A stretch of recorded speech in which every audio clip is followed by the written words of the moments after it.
Hi, my name is Don Boldt. Welcome to the 10-Minute Parent. We just finished doing two videos that taught how to correct a child, and this is a follow-up to it. And the last point that we talked about in that video, and if you haven't watched it, I suggest you might want to go back and take a look at it, was this whole thing about talking to your child's heart. All right, well, when you're disciplining a child, you want to come up with something quick and very certain and very appropriate, to what they did, so that to them it makes sense.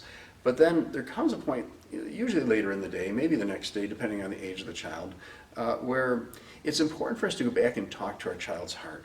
And I'll tell you where this comes from in Scripture. This idea of looking at the outward appearance and trying to make judgments. Jesus said, well, you have to understand this, that those things, sin, blasphemy, evil thoughts, all that comes from the heart. All right, and when we're working with our children on these things, if all we do is address their behavior, and we fail to take the time to speak to their hearts, then maybe we really haven't dealt with the source of this in their life. All right, it wasn't just a behavior that needed to be corrected. We're not doing Pavlov's experiments here and ringing the bell and giving the food and trying to produce a conditioned response. That certainly is part of what's going on as your child grows up. But as Christians, as people who believe that there's a God, and as people who believe that we are spiritual beings, understand you have this place way down deep inside where decisions are made.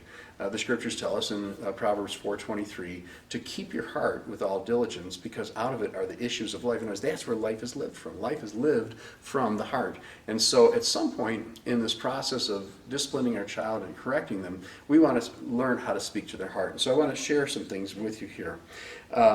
This is some more scriptures. Proverbs 23:7. There's a phrase in there that says, "As he thinks in his heart, so is he."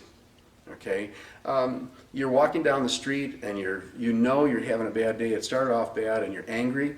And so what are you thinking in your heart? You're thinking angry thoughts. Somebody crosses your path and some minor little infraction and you explode. Why did you explode? Well, because of what was in your heart. As you were thinking in your heart, that became your character, at least in the moment. All right. Out of the abundance of the heart, the mouth speaks. This is Jesus talking, and he was talking about how that's what comes forth from the mouth. There's a little exercise that I do with young people, and I say, what the eye see and the ears hear, the mind remembers. What the mind remembers, the heart considers. What the heart considers, becomes what we speak and what we do. What we speak and what we do eventually becomes what we are. All right, it's a little exercise that I think is just helpful for all of us, not only our children, but for us as well, to understand this interworking. All right, that it's out of the abundance of the heart. Whatever is there in great quantity is what tends to come out of the mouth, but it also tends to be that which comes out in other areas in our life. All these evil things, Jesus said, come from within. Okay, those are the things that he said defile or make us unclean and make us wrong, if you will, in God's sight. All right, and also there's just a thing over here in 1 Samuel 16:7 that just reminds us of something, which is that man, that's us. Okay, that's us, mankind. We look on the outward appearance, but God looks upon the heart. Okay, and so we want to have the opportunity to speak to our child's heart. So let's slow this down for a minute and just talk about how does this apply to your child. Well, a day goes by and, of course I was a little boy, so I guess I understand little boy bad behavior better than any. But, son, this is the third time you've spit on your brother today. And I'm not really interested in talking with you about, spitting again, but I really want to talk to you about, how you feel about your brother. What is there a problem between you and your brother, something down deep in your heart? Little children aren't going to understand what you're talking about, so you might have to get clearer. Okay, when you guys are playing together, are you angry with your brother even before he does something wrong? All right, we're talking to the heart. We're talking to that place down deep inside. All of us are aware of this. We know that we'll do something and you think, why did I do that? And if you were honest with yourself, you'd realize that thing was at work inside of you a long time before all this. Over in the book of James, chapter 1, it says, "Let no man say when he's tempted, I'm tempted by God." He says, because God cannot be tempted with evil, neither does he tempt any man. But each one of us is tempted when, and it describes the circumstances, when he's drawn away by his own lusts, the things that are inside, those passions, those desires in the heart, when he's drawn away by his own lusts and enticed. I could say, hey, rob a bank.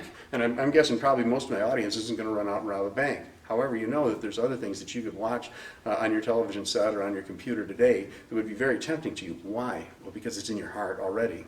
All right, so over here in John chapter 7, verse 24, it says, "Judge not according to the appearance, but judge righteous judgment."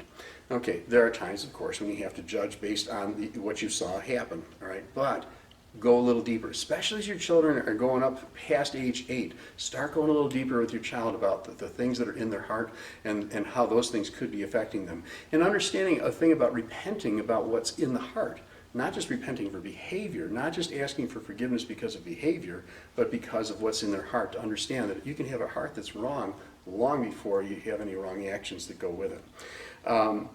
And so, next one here, okay, 2 Corinthians 5:12, and he's talking about, people that were very outwardly focused, and he describes them as those which glory in appearance and not in heart. Again, the condition of the heart and how important this is. All right, so just to as we look at this and I start to try to gel this together for you as it applies to your child, that your child needs to understand that the condition of their heart is something that they're responsible for, and that they need to address, and that, frankly, if you fill your heart with good things, it's more likely to have good things coming out of it.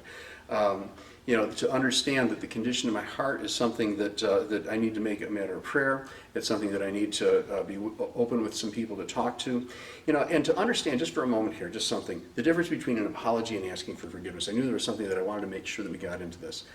See, an apology, and if you look it up, if those of you that are believers and followers of Christ, you're probably familiar that the defense of the faith, when we defend this, is called apologetics. And the reason it's called that is because apology really means to give a defense.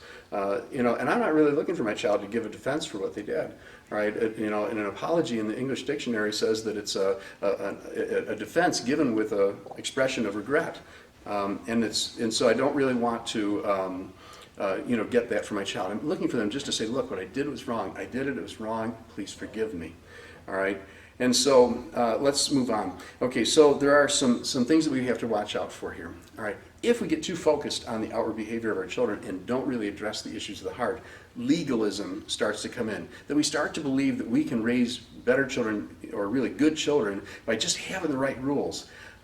If having the right rules produced great children and nothing else was necessary, Jesus wouldn't have had to come, because the law was perfect, okay, and it instructs the heart. So the rules were already there, but there was something that needed to be ministered to our hearts. So watch out, okay? There's a tendency when you get too much into the rules and the outward appearances to get into an imbalance. Jesus said that they had omitted the weightier matters. And the weightier matters that Jesus was talking about in Matthew 23:23 were the issues of the heart, okay? He says, these ought you to have done and not left the others undone.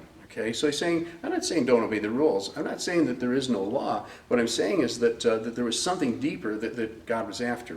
All right, and the other thing that you have to watch out for in your disciplining of your children, and again, it's important to speaking of the heart so you don't feel a tendency to do this, which is majoring on minors. They strain at a gnat and swallow a camel, that we can get into all these little bitty things that we're picking at our children about, and we miss the major issues about, is this person actually becoming the person who loves God and who lives their life for God the way that we had hoped. And finally, hypocrisy. It says, like unto whitened sepulchres, this is Matthew 23:27, which indeed appear beautifully outward, but inward are full of dead men's bones and of all uncleanness. To understand that we can look outwardly very good, but if our heart hasn't been dealt with, if our heart hasn't been addressed, that can be a huge problem. And then finally, just the balancing principle of this whole thing is that we are to abstain from all appearances of evil, but how do we do that? By making sure that our hearts are right. And with that, I'm going to say God bless you, and thank you for listening to us here at the 10-Minute Parent. We'll see you next time, because there's plenty more to be learned at the 10-Minute Parent.